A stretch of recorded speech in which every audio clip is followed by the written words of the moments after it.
No, because I don't believe in them. If there was a talk some time ago of the poles shifting and this happening, that I can honestly tell you, if the poles shifted, half the population of the world would be wiped out.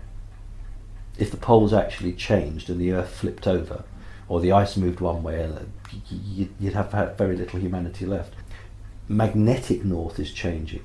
Mm-hmm. That is definitely changing, but that does change. 700,000 years ago, there was a complete polarity shift. Right. So North Pole was south and south was north. That was 700,000 years ago. That's different from a movement on your axis in terms of flipping the whole Earth around. Yeah. Now then, I think it's highly likely that the north of Japan at some point will disappear.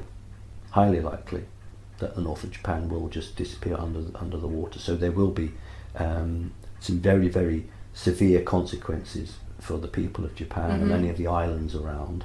I don't rule out local changes, but I don't envisage a massive collapse of humanity in terms of that, no. Simply because the aliens who have such an investment in humanity wouldn't allow it to happen.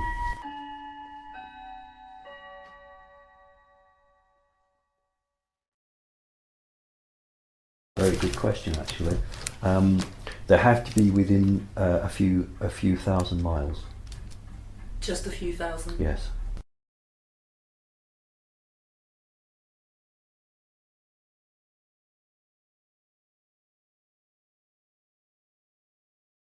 You really have got to believe that you can make change. You also have to practice. Some people go into deep breathing, some people do meditation, other people just don't seem to need to do any of that. They can just do it. Depends on where you are in the developmental process. If you know something is wrong, you have to wish and think and believe, not just I want something better, but I will make it better. This is going to happen. I am going to make this happen. And you're going to make it happen out of love and for the right reasons. And if you believe in that strong enough, and others across the planet are joining you in that, you can effect change. And Avalon would be an ideal place to start with, then, wouldn't it? Yes, it would. For instance, for me, passive resistance is if you know that the Americans have many, many, many hundreds of thousands or millions of rounds of dum-dum bullets for the sole intention of arming elite units of troops and then causing as much death as they can. Passive resistance is actually attempting to get into the minds of those individual soldiers and showing them the consequences of their actions and showing them that there is an alternative. And then they will go on with that as they will.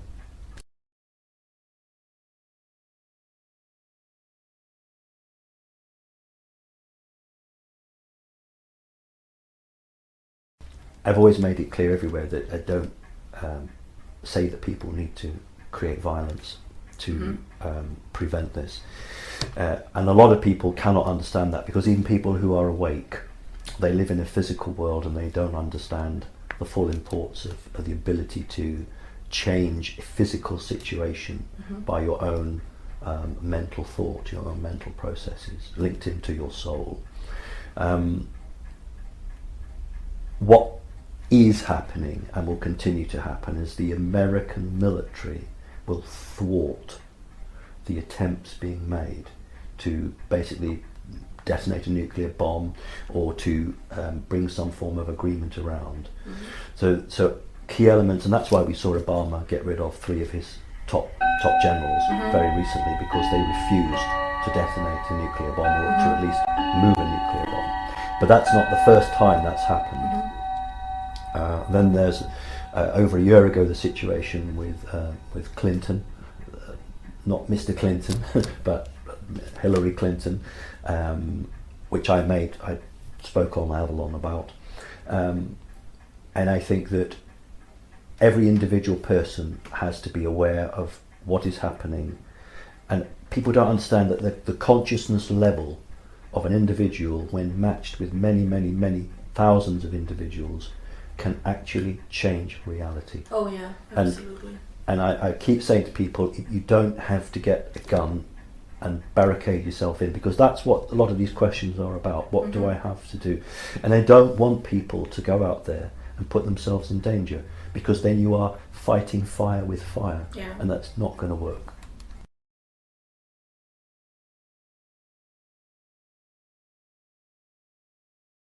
When humanity was first kicked off, very, very few people remembered who they were. Now we are 2013, and there are quite a lot of people over the planet who have woken up and remembered who they are, become aware of who they are. And it's that tipping point. It's about those people projecting their vision, their reality, and others who are not yet awake picking up on that. So these people are, it's like if you put if you have a barrel full of, let's just say, red coloured balls, and you put a blue one in, and then one of the red ones turns blue, and over a period of time the colour change is perceptible. So the larger group begin to change its dynamic, and that's what's happening with the people over the earth who are imprinting, is a good word to use, values and ideals which force others to change. And I say force, they don't mean force as in force with a gun, but force, they look in themselves and they'll look to see what is around them and say, I choose not to do this, but I choose to do that. And that is what's happening. So in the mix, yeah, it is, that's a very good word, we are in the mix. But people are doing a good job.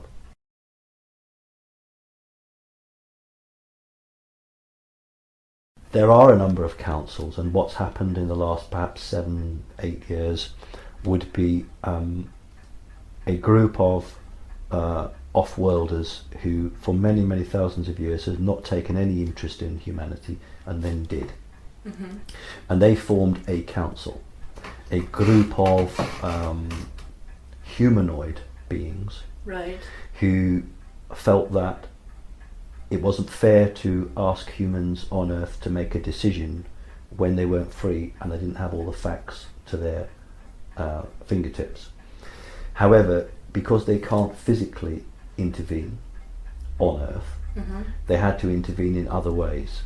A lot of the UFOs that are shot down in wars up there now between different groups. That's the physical side that people sometimes film. You get genuine ones on YouTube from time to time. But energetically, the best way to raise the awareness is to get your agents down into the planet. But if you're a truly, truly loving that rate, you don't order people to do it. No. You just say, if you want to help, step forward. And so what's been happening in increasing numbers are people who have decided that the love for the good is the greater number. In other words, they are giving up their own individual life to take a body which doesn't really suit them.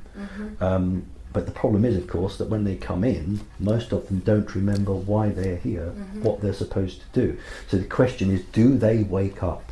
Do they reactivate themselves? Does that switch click on and they suddenly realise who they are, what they've got to do? It doesn't happen as much as it should do, but many people do, particularly with the children. The children are becoming immune to the switch off system. So in other words, many children now are awake immediately, 2 and 3 and 4 years old. And that is prevalent, and that is why the elite target children and attempt to control them through mind control, through energetic beings, through sonic weapons, whatever it might be. And that is why children are all to be vaccinated. That is why there's fluoride in the toothpaste, because humanity is waking up, and the system is just trying everything it can to stop that from happening.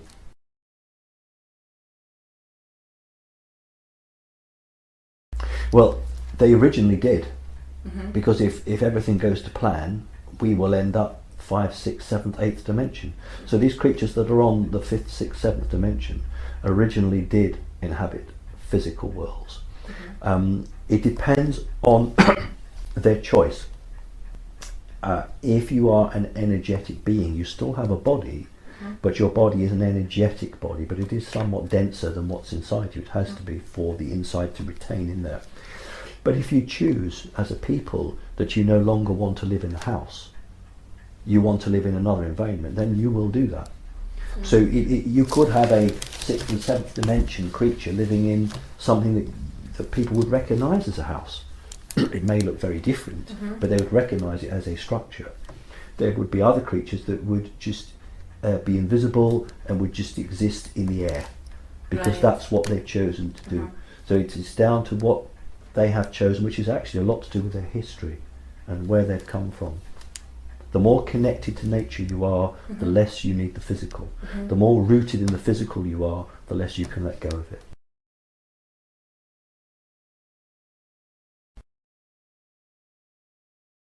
Yes. The reality to let go. Yes. For humans to let go of what they've only known since they were children, to what they've only been told, to let go of putting their trust in others, putting their trust in the physical world, and to trust themselves, and to find others that they can actually trust as well, and connect with those people, and just believe in good, can change timelines, can change reality. Absolutely. And that's what it's always been about here. It's about enough people getting off their backsides, as we say in Britain, and evolving and changing and grasping the opportunities. We got enough. We needed 3 million people, only 3 million on the whole of the earth, to actually become awake, and that happened. We got 3 million and something. So it's not stoppable now. The whole point is it's going to happen, but the question is, how rough will that ride be? How rough is that ride going to be? And that is the real issue.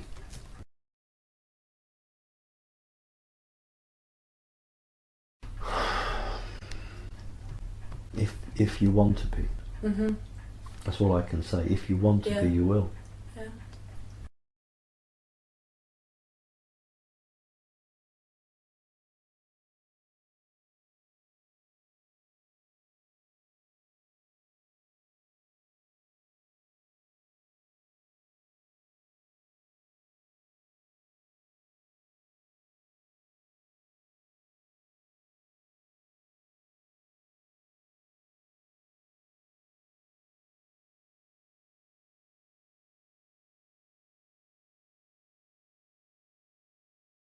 I don't understand a word of that, because the evolution of humanity, the next real evolution, isn't the smaller transistor or a better motor car.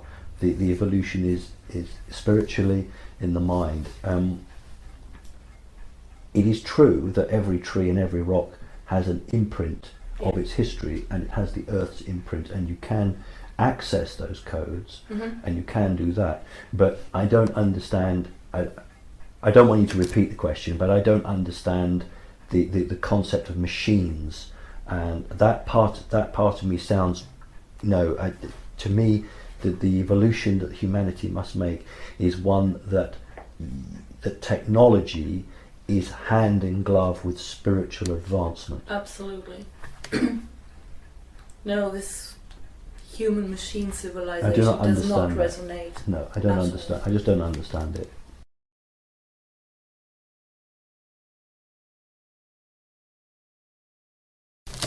No, that's not quite right. Not in Christianity. In the Garden of Eden, the story is put about that God pushed out Adam and Eve from the Garden of Eden, and what loving God would actually do that? Yeah. It goes back to the early question you asked about the Sumerian clay tablets. The story is that we were created by the reptile race, the Anunnaki. Therefore, we need to be very humble and very thankful. And what I was told was that wasn't the case at all. The creature that is the reptilian king lord is not our God whatsoever, and it was just made very clear to me that he was not our creator. And therefore it's a fundamental point And I've always held true that, but Adam and Eve split the groups into two groups, not just male and female, but all the humans were into two groups. Eve led one group and Adam led another group, and that is why the bases on the moon and Mars are referred to as Adam and Eve, because of the exodus that took place from the Garden of Eden, which is linked to the exodus that took place when the Jews left Egypt and when the humans left the earth. Adam and Eve are the bases. So what happened was that Adam and Eve took the humans away because they found out that the creature they had called their Lord God was in fact not their Lord God. And this is where you get the word, and you know, I do have to be careful because I respect people's religion, and I'm not about trying to hurt them or upset them. You know, our God in heaven, and reality where there were 5 or 6 places around Mesopotamia and possibly South America which were safe havens, and in the one in Eden was the God, so he was the God in haven, he was the God in the safe haven, and that's where we get our God in haven from. And it's a massive realization when the thing that you have thought made you actually didn't. And that's what caused the great schism, and that's why the reptile lord was saying, who's told you? How did you find out? Who has told you? And this is where you get the two reptiles, the one working against the other, one maintaining the status quo and the other trying to break the status quo up. And that's where that comes from. Kind of sounds a bit like Inky and Enblue. I haven't had those names, but I know there was one father and 2 sons. Yes. But I don't ever recall the names.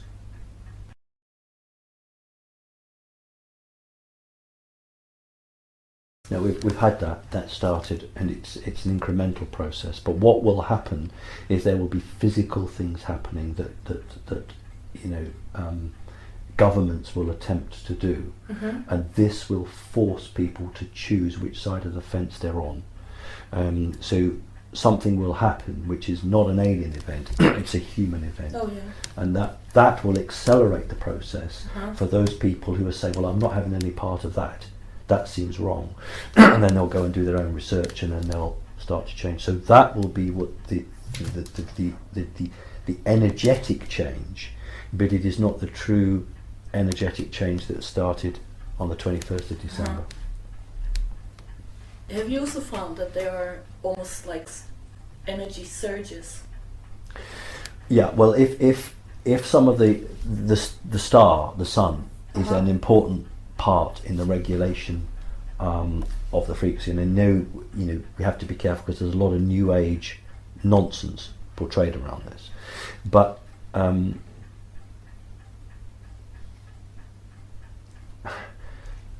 it can be altered to speed up the process. Things can be done to speed up the process. The problem with it is that a process is supposed to be natural.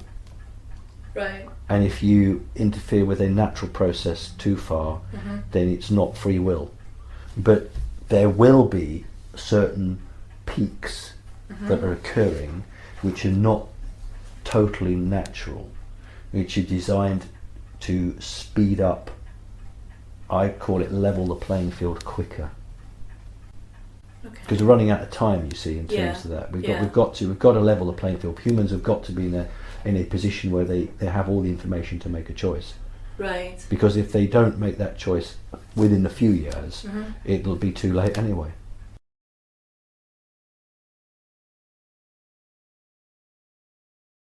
They will become sterile. They won't be able to give birth. They won't be able to create children. That's what will happen. Because they will be so out of tune with the planet. Yes. The planet will actually reject them, and they will no longer be connected to the planet. And the planet will therefore say, well, you're on my back, you're not part of me, and these people won't be able to have children. That's what will happen.